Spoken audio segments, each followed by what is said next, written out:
Okay, so I'm going to do a book talk on A Question of Freedom by R. Dwayne Betts. And first off, I'm just going to read like the opening passage of the book. It's not like the first chapter, it's just like a little sneak peek, I guess you can call it. Alright, so here we go.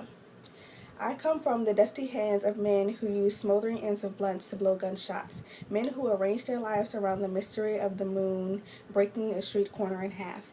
Past the sweat in my empty palms and praying, a woman knelt before Planned Parenthood.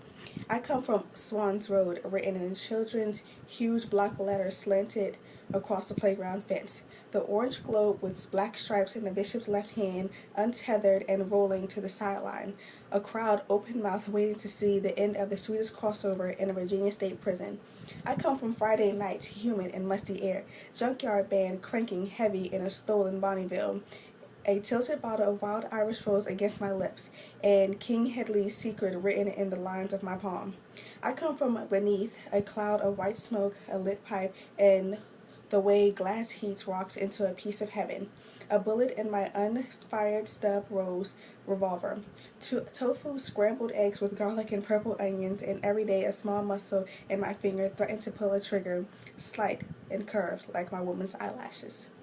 Alright, so with that being said, just tell me that does not make you want to read this book.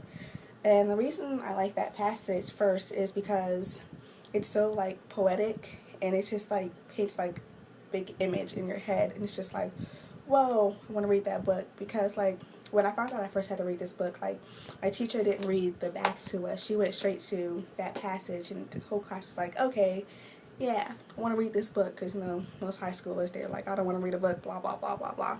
But by her reading that passage, it just painted like a big image in our head, and we just wanted to like read that book. But now I want to actually tell you what the book is about. I want to read the back and just tell you like the summary of the book. So at age 16, R. Dwayne Betts, a good student from a lower middle class family, carjacked a man.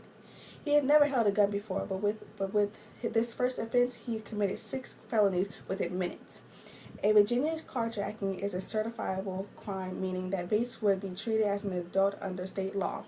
A bright young kid on the college track was sentenced to serve 9 years. Whoa. In an adult population in one of the worst prisons in the state. Alright, so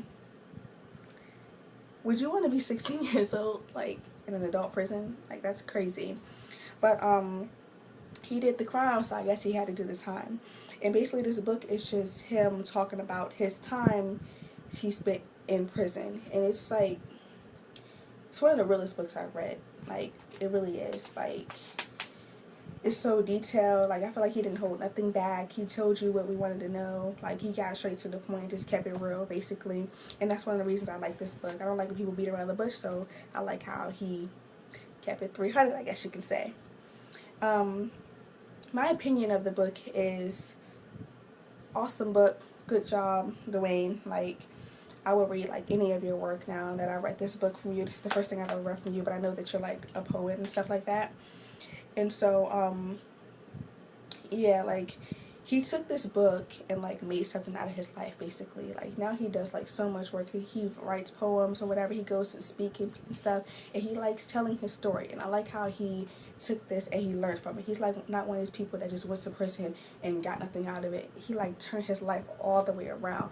And so I don't want people like just to only read this book. I want them to like read other books, and not other books, but other things that he wrote or whatever, and like look him up and see what he's made of his life. And don't let how one bad mistake, yeah, it changed his life, but yet it also made his life. Like, he actually made a career out of this one mistake, basically. And so, like, I mean, I don't encourage people to go to jail or whatever, but like, yeah, he made something of his life. So I would recommend this book to any like high schoolers going out to the real world, because you're like 18 years old basically, and so one messed up thing can like change your life and whatnot. And so you can just make one mistake and you can be going to jail. So I would encourage people to like look at your life now and make the right decisions, basically. And so like, don't like let people push you in the wrong direction. You are the voice. Like, you make your own decisions. So I would recommend this book to anybody, and yeah, go read it now, like right now. Alright, bye.